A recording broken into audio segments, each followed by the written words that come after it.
అనగనగా లక్ష్మీపురం అనే అందమైన పల్లెటూరు ఉండేది.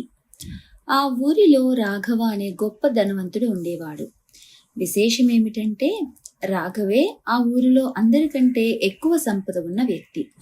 అతను ఒక పెద్ద భూస్వామి. అతనికి ఖరీదైన ఇల్లు, ఇంటి ముందు ఎంతో మంది పనివాళ్ళు, ఊరిలో ఎక్కడ చూసినా రాఘవ గారి పేరు వినిపించేది.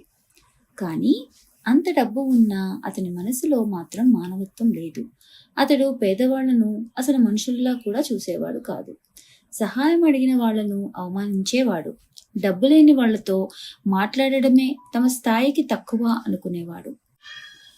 డబ్బున్న వాళ్లే గొప్పవాళ్ళు అనేది రాఘవ నమ్మకం. గ్రామంలో చాలా మంది అతనికి భయపడి గౌరవం చూపేవారు. కానీ నిజంగా ప్రేమతో గౌరవించే వాళ్ళు మాత్రం చాలా తక్కువ. ఒకరోజు జరిగిన చిన్న సంఘటన రాఘవ జీవితాన్ని పూర్తిగా మార్చేసింది. ఒకరోజు పని మీద పట్టణం వెళ్లిన రాఘవ అక్కడ పనులన్నీ ముగించుకొని తన గుర్రపు బండి మీద తిరుగు ప్రయాణం మొదలుపెట్టాడు. మరికొద్దిసేపట్లో ఊరికి చేరుకుంటాడు అనగా జోరుగా వర్షం కురవసాగింది. మెరుపులు, గాలుల మధ్య రాఘవ తన గుర్రపు బండిపై గ్రామానికి వెళ్తున్నాడు. దారి నిండా నీళ్లమయం. అప్పుడే రోడ్డుకు పక్కన పూర్తిగా తడిచిపోయిన ఒక రైతు చేతులు జోడించి ఆపాడు. అయ్యా అయ్యా, ఒక నిమిషం ఆపండి బాబు.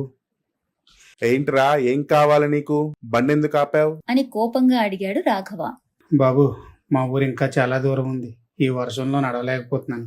దయచేసి మీ గుర్ర బండిలో కొంచెం దూరం దింపుతారా? మీకు పుణ్యం ఉంటుంది బాబు. నీలా ప్రతి ఒక్కరిని ఎక్కించుకుంటూ పోతే ఉచిత సేవ అవుతుంది. నాకు వేరే పని లేదనుకుంటున్నావా? బాబు, నేను డబ్బు అడగట్లేదు. ఈ వర్షంలో మా ఇంటికి చేర్చితే చాలు. డబ్బు లేని వాళ్ళకి ఒక్కటే పని, ఇతరుల జాలి మీద బ్రతకడం. దానికి రైతు మళ్లీ వేడుకుంటూ ఇలా అన్నాడు. అయ్యా, ఇంట్లో నా పిల్లలు ఎదురు చూస్తున్నారు. నాకు ఆరోగ్యం కూడా అంతగా బాగోలేదు. కాని రాఘవ హృదయం కరగలేదు. నీ సమస్యలు నాకు అవసరం లేదు. పని చేసి సంపాదించడం నేర్చుకో.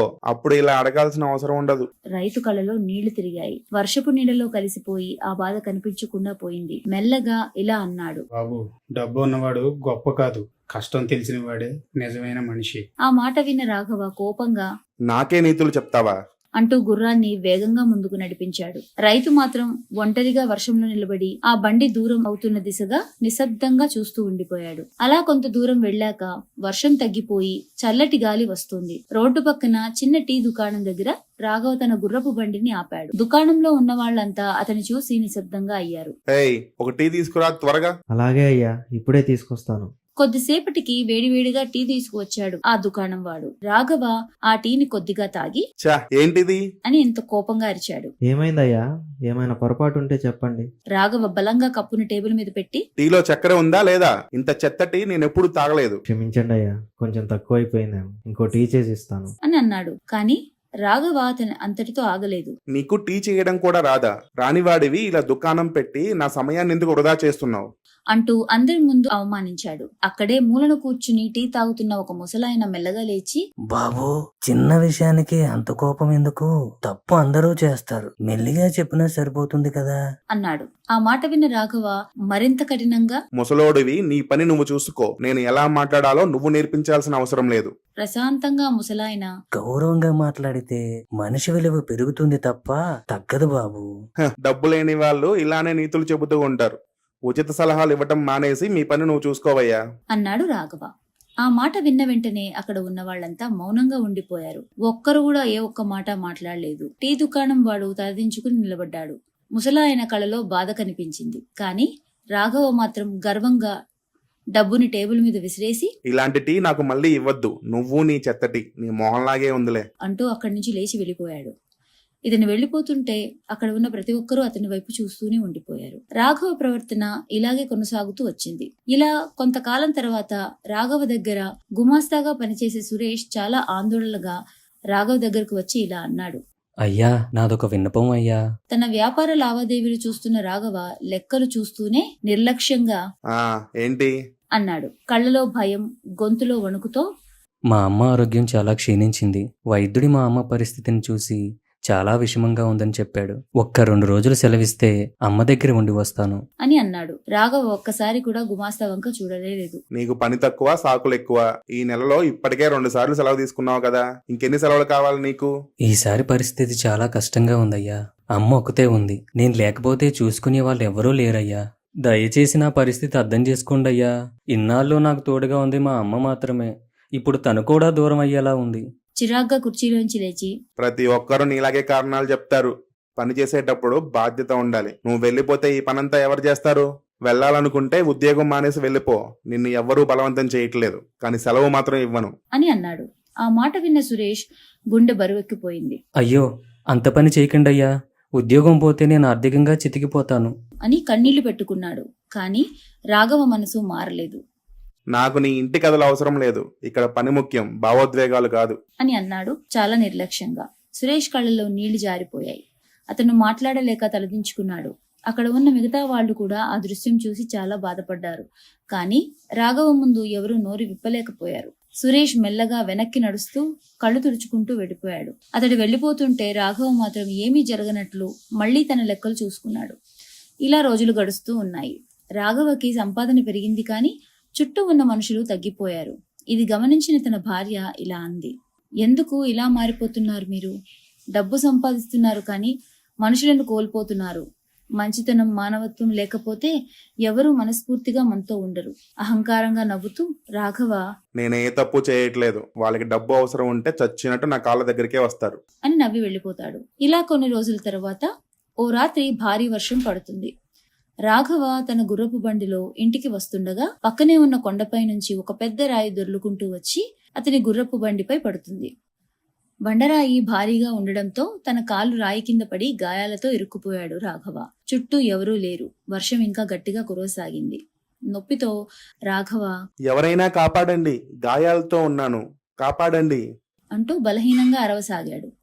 అప్పుడే దూరంగా ఒక ఎడ్లబండి శబ్దం వినిపించింది. అది మరెవరో కాదు, గతంలో తన కింద గుమాస్తాగా పనిచేసిన సురేష్ది. రాఘవ పనిలో నుంచి తీసివేసిన తర్వాత తన జీవనం కోసం కొత్తగా ఎడ్లబండిని కొనుక్కుని సరుకులు తీసుకు వెళ్తున్నాడు. ఎవరో అపాయంలో ఉన్నారని గ్రహించిన సురేష్ దగ్గరకు వెళ్లి చూసి ఒక్కసారిగా దిగ్భ్రాంతి చెందాడు. అయ్యయ్యో, రాఘవ గారు, ఈ ఘోరం ఎలా జరిగిందండి? దయచేసి నన్ను కాపాడండి. నీకు చేతులెత్తి మొక్కుతాను. నన్ను ఆసుపత్రికి తీసుకెళ్ళు. సురేష్ ఒక్క క్షణం కూడా ఆలస్యం చేయలేదు. వెంటనే రాఘవను జాగ్రత్తగా ఎద్దుల బండిపై ఎక్కించాడు. ఆ మార్గమధ్యంలో రాఘవ సురేష్తో బలహీనంగా, నిన్ను నేను ఉద్యోగం నుంచి తీసివేశాను కదా, నా మీద కోపం లేదా? నాకెందుకు సహాయం చేస్తున్నావు అని అడిగాడు. సురేష్ చాలా ప్రశాంతంగా, మీరు నాకు అన్యాయమే చేశారయ్యా. కానీ మా అమ్మ ఒక మాట చెప్పేది, మనకి చెడు చేసిన వాళ్ళని చూసి మనం చెడుగా మారకూడదు అని. ఉద్యోగం పోయిన రోజు నేను చాలా ఏడ్చానయ్యా. కానీ బ్రతకటానికి ఇంకో దారి వెతికాను.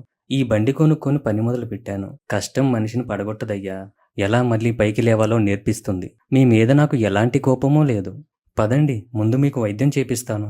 వర్షంలో ఎద్దుల బండిని మెల్లగా ముందుకు సాగించాడు సురేష్.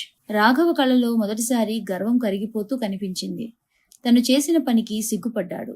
సురేష్, డబ్బుందనే అహంకారంతో నేను చాలా మందిని బాధ పెట్టాను కదా అని అన్నాడు బలహీనంగా.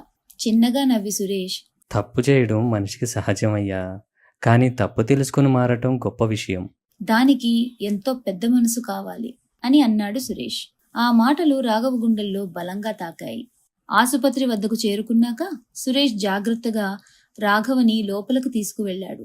రాఘవ అతని చేతిని పట్టుకుని, నువ్వు చిన్న ఉద్యోగివి కాదు సురేష్, నాకంటే చాలా గొప్ప మనిషి. నిన్ను బాధ పెట్టినందుకు నన్ను క్షమించు అని అన్నాడు. సురేష్ కళ్ళలో నీళ్లు మెరిశాయి.